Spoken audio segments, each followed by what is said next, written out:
전쟁터에서도 하나님의 사랑과 평화를 실천했던 이야기, 사랑과 평화다. 정명석. 양식 빼앗던 베트콩 생명을 뺏기다.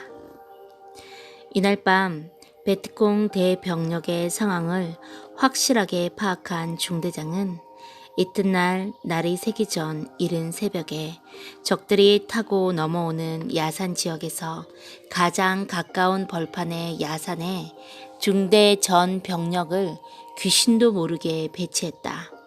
오전부터 오후 3시까지 적은 한 명도 눈에 띄지 않았다. 민간인들이 오늘도 어제처럼 별을 베어다 타작하여 끌고 나가 들판에서 모두 사라졌다. 민간인들이 사라지자 오후 4시가 넘으면서 적들은 야산길을 따라 30명, 50명 혹은 70명씩 띄엄띄엄 계속 넘어와 산기슭에 모이기 시작했다. 어제 타작을 도와준 아가씨의 말대로 정말 그 산에서 적들이 풀과 나뭇가지로 위장을 하고 무리를 지어 소로를 넘어오고 있었다. 지방 베트콩인지 월맹 정규군인지 알 수는 없으나 검은 구름이 모이듯 점점 산 기슭의 넓은 잡초밭에 모여들었다. 매복을 서고 있는 온 중대원들은 적들의 많은 인원에 긴장하며 놀라지 않을 수 없었다.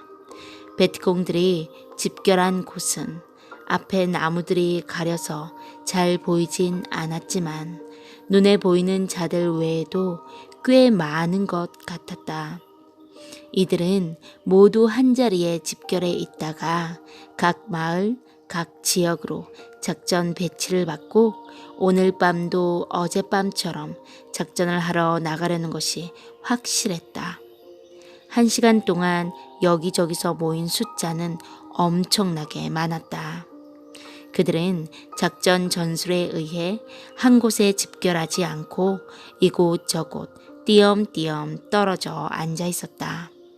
실상 적은 숫자라도 적들은 항상 아군의 눈에는 많아 보인다. 하지만 멀리서 망원경으로 관측할 때 보이는 인원만 대강 파악해도 200명에 가까웠다. 이외에도 숲속 여기저기에 숨어있는 인원들은 헤아릴 수가 없었다. 중대원들은 적들이 500에서 600명은 되지 않겠냐고 하며 이같이 많은 적들의 움직임을 보고 혓바닥을 내둘렀다. 한꺼번에 저렇게 많은 적들이 움직이는 것은 보기 드문 일이었다. 마치 어부 앞에 고기가 떼를 지어 몰려오는 입장과 같았다. 낚싯대를 가지고서는 감당할 수 없는 일이었다. 그물 없이 때로 몰리는 고기를 잡는 어부는 없다. 이를 지켜본 중대장과 중대원들은 그물을 던질 때가 이때라 생각했다. 민 중대장은 이 상황을 대대를 통해 연대에 계속 보고하다가 이때가 찬스라 판단하고 팬텀기 폭격 지원과 포 지원을 정확한 시간에 맞추어 해달라고 했다. 그래서 연대 포병대대나 미국 공군 팬텀기들은 만전을 기하고 기다리고 있는 판국이었다. 이날 우리 중대는 베트콩들과 가까이 있는 동산에 배치받아 그들의 동태를 계속 살피면서 연대 포사격과 미국 공군들의 원격 지원이 이루어지도록 작전을 지휘했다. 대병력의 적들을 지켜보던 우리 중대는 모두 마음이 흥분되어 우리 중대 인원보다 적들이 훨씬 많으니 모두 부딪히면 피차 피바다가 될 거라고 말했다. 야, 겁난다. 엄청나다. 소총 가지고 안 되겠는데? 수류탄과 유탄 발사기 가지고도 안 되겠다. 실상 그들과 우리는 직선 거리로 약 500m나 떨어져 있기 때문에 우리가 소지하고 있는 총으로는 안 되었다. 큰 산에 해 그늘이 내릴 무렵 더 많은 병력들이 모여들었다. 그야말로 엄청난 병력이었다. 산 기슭에 여기저기 산재에 있는 병력들은 더 엄청나게 보였다. 흩어져 있으면 몇 배 더 많은 인원으로 보이기 때문이다. 저같이 많은 적들을 한눈에 보는 것은 처음이라 모두 놀라지 않을 수가 없었다. 서산에 해가 지기 전 신속히 작전을 해야 되기 때문에 적의 동태를 계속 살폈다. 시간이 흐르면서 점점 거리를 좁히며 집결하는 모습들이 보였다. 아군이나 적군이나 전술 심리는 비슷하다. 작전을 하기 전에 오늘 밤 작전 지시를 하는 것 같았다. 전우들은 이때가 기회다. 바로 이때가 기회인데 하며 모두 시계를 쳐다보며 초조한 마음으로 팬텀기 폭격만을 기다렸다. 해가 서산에 지기 전에 해치워야 되기 때문이었다. 적들은 계속 움직이기 때문에 10분만 늦어도 기회를 놓치게 된다. 우리 중대장은 그동안 전투에서 겪고 배운 대로 상황 판단을 신속히 하여 연대에 보고했지만 아직도 폭격기가 보이지 않았다. 중대 병력은 모두 초조하게 기다리며 좋은 기회다. 놓치겠다고 그 새끼들 뭐들 하냐고 중얼댔다. 모두 시계를 계속 보며 1분을 1시간처럼 지루하게 기다렸다. 그 순간 드디어 우리 위를 스쳐 지나간 팬텀기가 번개처럼 날아 우리가 관망하는 곳으로 쑤셔 박히며 그들이 모인 한가운데다 폭탄 몇 개를 떨어뜨렸다. 우리 귀에 폭탄 터지는 소리가 들리기도 전에 흙덩어리, 돌덩어리, 각종 물체들의 파편과 떼지어 모인 베트콩들이 회오리 바람에 종이쪽같이 하늘로 50m 이상 치솟았다. 폭풍에 휘날리듯 물체들이 바람에 날아가고 있었다. 이는 시체들이 공중으로 솟은 후 그 찢어진 옷들이 날아가는 것이었다. 팬텀기는 계속 여기저기 줄지어 폭탄을 퍼부었다. 정확한 지점에 폭탄을 터뜨리며 팬텀기의 머리를 땅 가까이 쑤셔 박으며 포탄을 퍼붓고 하늘로 다시 치솟았다. 우리 중대원들은 참지 못하고 모두 소리를 질러댔다. 급한국에 적들이 비호같이 아군의 팬텀기를 공격한다고 해도 너무 빨라서 감히 어느 누구도 공격할 수가 없었다. 이렇게 공격할 것을 사전에 알지 못했던 베트콩들은 한 발짝 옮길 틈도 없이 폭탄에 맞고 공중으로 날아오르기 바빴다.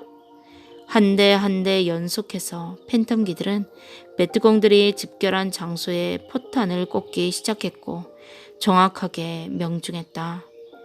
첫 번째 팬텀기의 폭탄 세례에 이들은 풍비박산이 되어버렸다.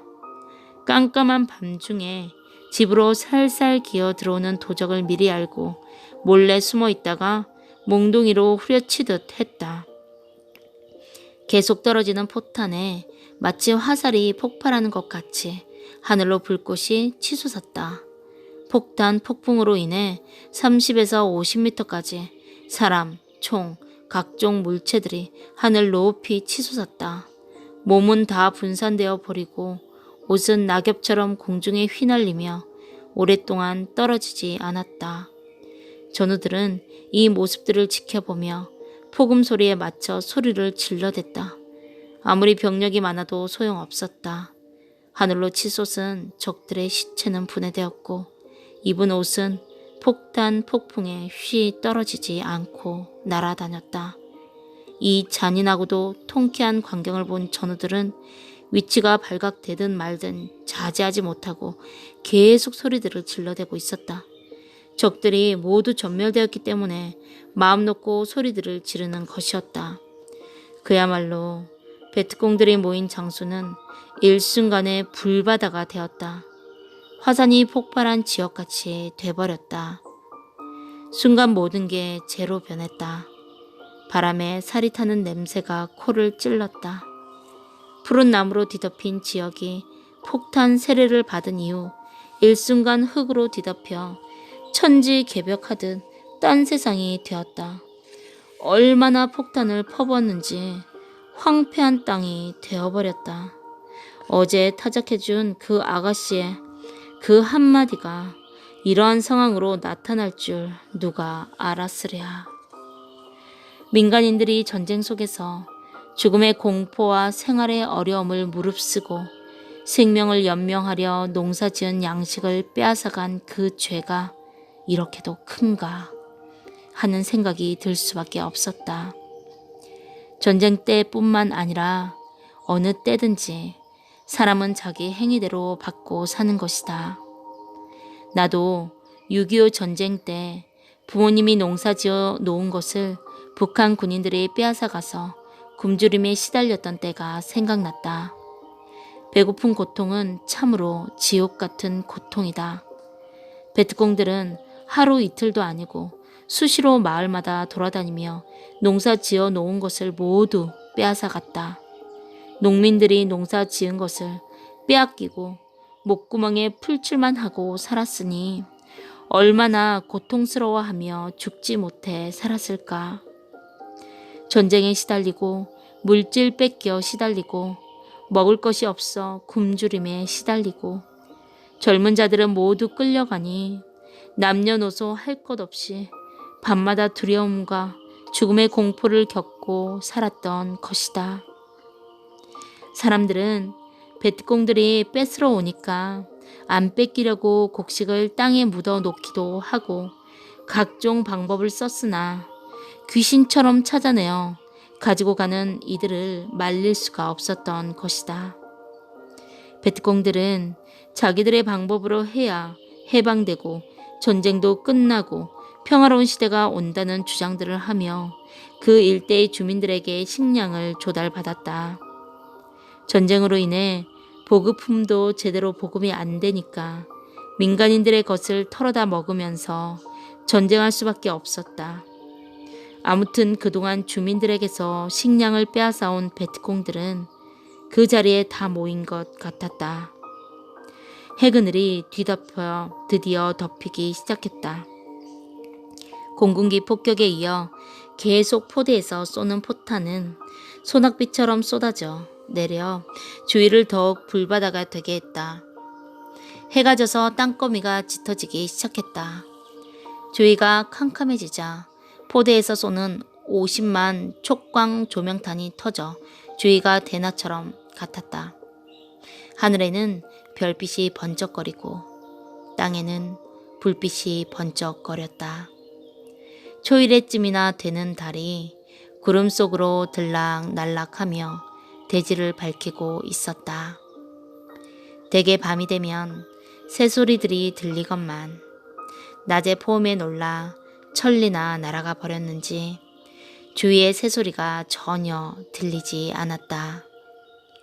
바람소리, 물소리만 대지를 스쳐 지나가고 있었다. 꽝꽝 터지는 폭탄은 싱싱한 나무들을 순식간에 앙상한 가지만 남게 하였고 인생을 추풍 낙엽 되게 하였다.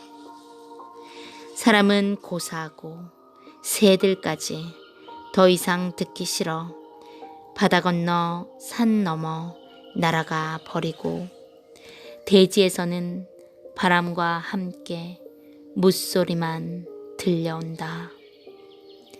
전우들은 베트콩들이 얼마나 죽었고 무기들이 얼마나 있을까 생각하며 마음들이 부푼 채 밤을 지새웠다. 이날 밤 우리 모두는 어느 날보다도 편하게 근무하고 보초를 섰다. 불바다가 됐으니 어느 베트콩도 살아서 우리 앞에 올 자가 없기 때문이었다. 전우들에게는 고향 생각이나 여유 있게 하고 두고 온 처자식들 얘기를 주고받을 수 있는 밤이 되었다. 인생, 만드는데도 일순간, 죽는데도 일순간이로다. 인생, 추풍 낙엽이라고 하더니만 정말 그 광경 낙엽 같았도다. 그 많은 사람 가운데 이렇게 될 것을 한 사람이라도 알았다면 이 허무함을 당하지 않았을 것이건만. 아, 인생. 몰라서 못 살고 몰라서 죽기까지 하는구나. 눈으로 보는 자가 죽은 자보다 더 마음이 아프다. 죽음의 공포는 험한 꼴을 볼수록 가슴에 더욱 밀려온다. 인생 행한 대로 신의 심판인가 인간의 잔인함인가 자유를 위한 투쟁이런가. 자유는 이 같은 투쟁 속에서만 오는 것일까? 아, 그렇지 않다. 그것은 신의 방법이 아니다. 전쟁의 무기를 녹여 차를 만들고 농기구를 만들고 생활용품을 만들어 과학 문명에 쓰고 전쟁에 쓰던 몸을 사랑의 무기로 만들어 서로 사랑하며 사는 것이 신이 인간에게 주는 자유와 평화의 계획과 뜻이다. 이렇게 자유는 사랑을 통해서 자유롭게 순리적으로 오는 것이다. 밤이 깊을수록 불바다가 된 곳에서 날아오는 냄새들이 더 짙게 스며든다. 아, 거기 죽은 자의 영혼들이 탄식한다. 어이, 이렇게 되었는가. 인생 살았다고 할 것 없구나. 일순간 추풍 낙엽이로다. 전쟁터의 목숨, 내일을 약속할 수 없고 오늘도 약속할 수 없다. 미래는 하나의 환상이며 꿈에 불과한 날들이다. 10만이 미래를 약속할 수 있다. 폭탄이 전쟁의 사나이들을 모두 화장해 버렸다. 그 죄마저 바람에 사라져 버리고 남는 것이 무엇이랴. 남은 이름마저 세월간이 사라져 버리는도다. 오직 하나님을 찾고 사랑하는 자만이 그 이름도 영원도 영원하리라. 날이 새자 우리는 아침 일찍 전투용 시레이션으로 식사를 하고 어제 팬텀기 폭격과 포를 퍼부어 불바다를 만든 지점으로 확인 수색하러 들어갔다. 팬텀기 폭탄과 포를 퍼부은 곳은 마치 화산이 폭발한 지역 같았으며 지진이 난 것처럼 땅이 뒤집어져 있었다. 그 싱싱하고 지푸른 나무들이 불에 타고 그을려 시커멓게 서 있었다.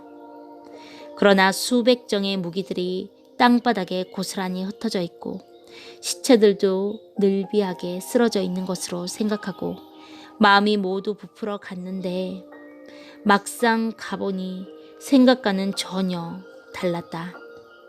사람 시체를 찾는데 좀처럼 찾을 수가 없었으니 소나기처럼 퍼부었던 팬텀기 폭격과 포 사격으로 땅이 뒤집어져 흙이 2m에서 3m씩 쌓여있고 포탄이 터진 곳은 4m에서 7m씩 여기저기 파여 그 웅덩이가 연못같이 되어 있었다. 흙으로 뒤덮이고 나머지는 공중분해가 되어 산산이 흩어져 버린 것이었다. 그들이 소지하고 있었던 개인 화기나 모든 무기들은 버려진 채 흙에 묻히기도 하고 여기저기 띄엄띄엄 흩어져 있기도 하고 포탄이 터지는 폭풍에 이리저리 멀리까지 날아가 있기도 했다.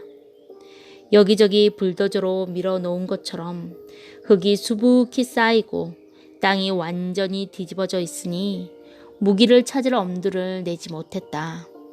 상상도 못하는 포탄이 터졌기에 노획한 총들도 성한 것이 별로 없고 거의 고물이 되어 있었다. 어떤 총은 총열만 남아있고 어떤 총은 방아쇠만 남아 돌아다니기도 했다. 전우들은 분해된 총을 주어 손에 들어 보이며 웃어댔다. 세부치도 남아나지 않으니 사람 몸이 남아날 리가 만무했다. 한 알음씩 되는 나무들도 뿌리와 둥치만 조금 남아있고 흔적도 없이 분해되어 버렸다. 그 지역을 온종일 수색했으나 돌들도 다 부서져 버리고 나무도 다 불타 시커멓게 그을려버리고 땅도 뒤집어져 버리고 쇳덩어리 무기들도 다 분해되어 날아가 버렸다. 열대의 더위 속에 온통 탄내만 후끈후끈 코를 찔러댔다. 제대로 살아있는 적이라고는 한 명도 없었고 중상을 입고 도망을 가다가 신음소리를 내며 마지막 숨을 몰아쉬는 자는 덜어 있었다. 비참하고 처참한 모습들이었다. 우리는 다만 포탄이 떨어지지 않는 지역 여기저기에서 베트공들이 도망가다가 죽으면서 버린 무기들만 모두 수거했다. 타작하러 왔던 한 민간인 아가씨가 나에게 저 산 밑에 베트공들이 많으니 조심하세요 하던 한마디의 말이 이 작전의 큰 정보가 되었던 것이다. 전우들은 이성사랑 작전들만 하려 했지 나와 같이 주민들에게 아가페적인 사랑 작전을 하지 못했다. 최명신 주월 사령관이 주민들을 돕고 사랑하며 대민 지원도 해주고 봉사해 주라고 한 대로 나는 이날 혼자라도 주민 사랑의 봉사를 실천한 것이다. 사랑을 실천하니 아가씨가 우연히 정보를 주어 그 상황에 맞춰 야간 매복 작전을 변경하고 적기에 작전을 함으로 베트콩 소탕 대작전에 성공한 것이다. 아가페적인 사랑이 이렇게 전쟁터에서도 운명을 크게 좌우시켰다. 전우들과 지휘관들은 나를 보고 적들까지 사랑하고 총도 쏘지 않는다고 네가 군인이냐? 핀잔하고 비웃었지만 적도 사랑하고 주민들도 사랑하며 순리적으로 평화군답게 전쟁하니 실상 어느 누구보다도 실질적인 공을 더 세웠던 것이다. 베트공들은 자기 민족, 자기 혈통들인데도 타 민족인 나만큼도 주민들을 사랑치 않았기에 이 작전에 패망한 것이다. 베트공 지휘자의 통솔이 잘못되었던 것이다. 또한 나와 같이 작전하는 우리 전우들도 실상은 총 가지고 싸우는 작전만 신경 썼지 삶 속에서 남을 위해주는 진실한 사랑 작전은 하지 않았다. 그러므로 하나님이 원하시는 진실한 사랑의 작전을 하는 나를 표상으로 하여 적군과 아군의 운명을 좌우시켰던 것이다. 이날 민 중대장은 지휘관답게 부하가 준 정보를 소홀히 여기지 않고 생명같이 여겼다. 고로 상황 판단을 잘하여 작전을 지시했다. 우리 중대는 포 지원과 팬텀기 폭격 지원을 받아 교전 없이 수백 명이 넘는 엄청난 적을 소탕했고 적의 무기도 노획하여 큰 전과를 세웠다. 이는 내가 베트남 전쟁에서 참여한 작전 중에 적과 맞붙어 교전하지도 않고 가장 많은 적을 한자리에서 섬멸한 작전으로 기억한다. 아군의 피해가 없어 성공적이었지만 팬텀기 폭탄과 포대 포탄을 퍼부어 적지가 불바다가 된 고로 적들의 총이 모두 분해되고 흙에 묻혀 많은 총을 노획하지 못해 실망했던 작전이기도 하다. 엄청난 대적을 소탕한 작전이었지만 노획물이 별로 없어 아쉬움을 남겼다. 나뿐만 아니라 우리 중대원들도 모두 이 전투를 겪었기 때문에 지금도 머릿속에서 사라지지 않고 훤히 기억이 날 것이다. 벼 타작하던 그 아가씨는 별 이름도 없는 민간인이었지만 본의 아니게 내게 한마디 한마디 자기 주민들을 괴롭히는 엄청난 사람들을 없애게 했으니 총을 메고 나가 싸우는 수십 명의 군인들보다 더 큰 일을 한 셈이다. 후에 한국군이 베트콩들을 섬멸했다는 소식을 들었으면 가슴이 뭉클했을 것이다. 여기서 섬멸된 베트콩들은 밤에 내려와 여기 전 지역 주민들의 것을 수시로 뺏어가고 수년간 양식도 뺏어다 먹으며 전투했던 자들이다. 이날 섬멸되어 민간인들의 지옥 같은 고통이 끝나게 되었고 한국군은 결과적으로 큰 대민 지원 사업을 해준 것이 되었다. 이날 타작하고 간 그 아가씨도 나중에 알고 자기의 말 한마디로 일이 됐다고 간담이 서늘했을 것이다. 이 베트콩 소탕 작전은 민간인을 수년간 괴롭힌 자들에 대한 하나님의 심판이기도 했다. 아멘.